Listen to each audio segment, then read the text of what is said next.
Hey guys, Dylan here. Today we're going to be talking about the stock market cycle and how we can take advantage of it. So the beauty of the stock market is, yes, it goes in that zigzag formation that repeats itself again and again and again. And because it keeps on repeating itself, that is how we can take advantage of it because we can see it coming. So I'll bring you over onto the big screen. Let's start to explain it and break it down. So we've heard it before. Stock market goes in that zigzagging pattern, just like this. Over time, it's staircasing higher and higher and higher. Now, everybody on Instagram and all social media and all of that, they're going to be promoting that they can tell you when the bottom's in. And, if you buy the bottom, you're going to be extremely wealthy.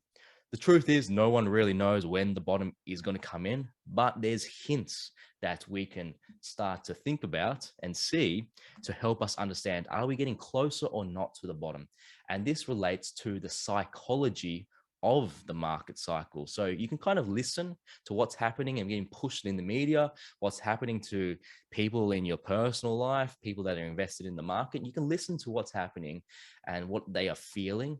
And if you can plot it here on this graphic, then you can kind of feel like where we are in this cycle. So if we look at this and start breaking it down, here is optimism, where the price is starting to go up higher into excitement. People are getting more excited. Then with thrill, you can see, and then euphoria. That's when everybody's talking about stocks and crypto or whatever it happens to be. Everybody wants to be in the game. And if we think about the last few years, when was this? This was probably like the end of 2020 or, into 2021, early 2021. So this is when there's so much hype around all this stuff. Everybody's making money. But when everybody's making money over the short term, you're probably getting closer to the top, right? We've listened and we've heard Warren Buffett talk about before, when there's blood on the streets, when everybody's getting really hurt, that's when you want to buy. When everybody's making money, you got to be a little bit scared. So the point of maximum financial risk is here during euphoria. And now what we've found is the stock market has started to come down, all right, further and further as people start to feel anxiety as it goes down, denial, fear, depression, and they start to panic. And eventually there's a big sell-off. Most of the time, doesn't always have to happen. And we call that capitulation. And that's where most people that came in, they thought they had a strategy. They were proven they didn't. And they capitulate and they give up. And when they give up and they sell everything, that causes the big down spike. And then that's when it starts to relate to the point of maximum financial opportunity. And that's where you really want to be buying in hard. And then when the cycle returns, that's when you make all your money. So like right now, where are we in the cycle? It's February 2022. It seems like we're kind of near, I would say, fear, desperation, maybe not panic just yet. I'm not sure. I don't know, but it kind of feels like the emotions out there around here. But let's just think about how this relates to like the last few years. So COVID was extremely scary. No one really knew what was happening with COVID, but in hindsight, the scariest time was the best time to buy, right? I think everybody can agree because the price was so low. If we look at it, the price of COVID fell extremely hard, about 35%. This is the S&P 500, the overall market. It fell 35%. And if you had been buying in through this time, we don't know exactly when it's going to end, but if you've been dollar costing each month down into it, and if you were lucky enough to get this, it would have been hard because it was so quick. So your buys might not have gotten in there, but let's just say you got somewhat lucky and you bought halfway down and halfway on the other side as it started to return higher. Then if you were buying in there, just buying the overall market today, you would be up 60% on your money. It's smashing the return of putting your money into something like a bank account. And then to the peak just recently, it was up about 70%. So let's think about when that crashed 35%, what was the sentiment of the market? The market was feeling this capitulation, the depression, and all of that. So it's really hard to do in the moment to buy, but in hindsight, it's like, dude, that was easy. That was the best time to buy. And everyone should have bought. But when you're in it, you always start to think, oh no, I've lost 35% of my money. what happens if I lose another 35%? Or what happens if I lose, more on top of that? So you kind of get in that mindset of wanting to buy at a lower price.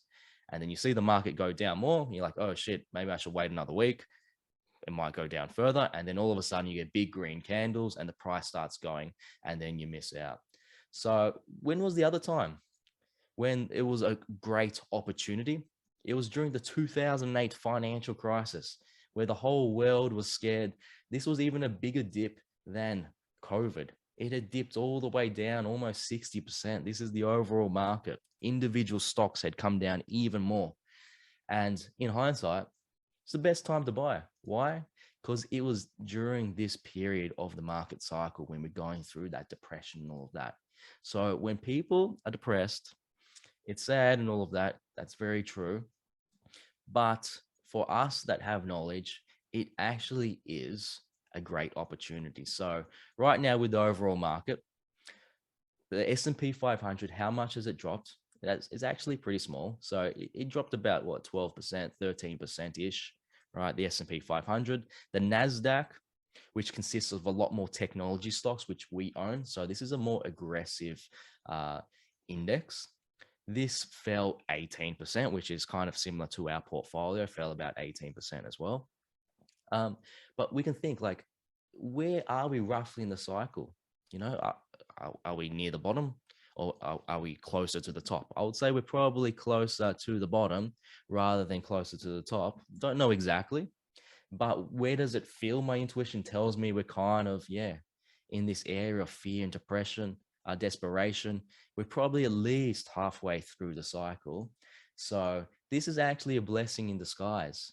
If this was halfway, it would probably look something like that, give or take. And if we're buying in at these cheaper prices, eventually the market will recover again, because every single time the market has found a way to recover. And if we just think about like why, a lot of the time people are thinking that, the stock market is just weird numbers on a screen with all of these candles and zigzags and all of that. But we need to think like deep down using first principles. What is actually happening? These stocks are actually companies. And these companies are the biggest companies in the whole entire world, ran by the smartest people in the whole entire world. And what do humans do? Especially smart humans. They find a way to figure out and solve very difficult problems. And that's human nature. Whenever we're faced with a problem, we're going to find a way to fix it. And the track record of humans and the stock market over the last 100 years is we've fixed literally every single problem, and the stock market has always headed higher. So when we zoom out, this one with the NASDAQ, we had the big bubble in 2000, right? But if we were to remove that big bubble, that was a lot of hype in there. We can see that the market has pretty much gone up in a straight line since then. And talking about bubbles and all of that, does it look like we're in a bubble? Based on the technicals, it looks pretty steady to me. A bubble would really look like this 2000.com bubble. And I think if we were to repeat that today, the price would probably look something like that, really, really high, something, similar to that. So that's the NASDAQ. If we quickly jump over to the S&P as well, we can see, the S&P was affected by the dot-com bubble a little bit too. But overall, sorry, I got this from my last time I was speaking with someone. Here we go. It is looking pretty damn steady. And we can see the zigzags. They come and go a million times.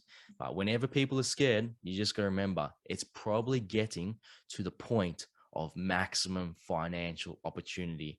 And my intuition is telling me we're probably getting pretty close to that. So yeah, can we go down further from here? Probably. But it's eventually going to come to an end. And the people that didn't buy, they're probably going to be kicking themselves in the backside.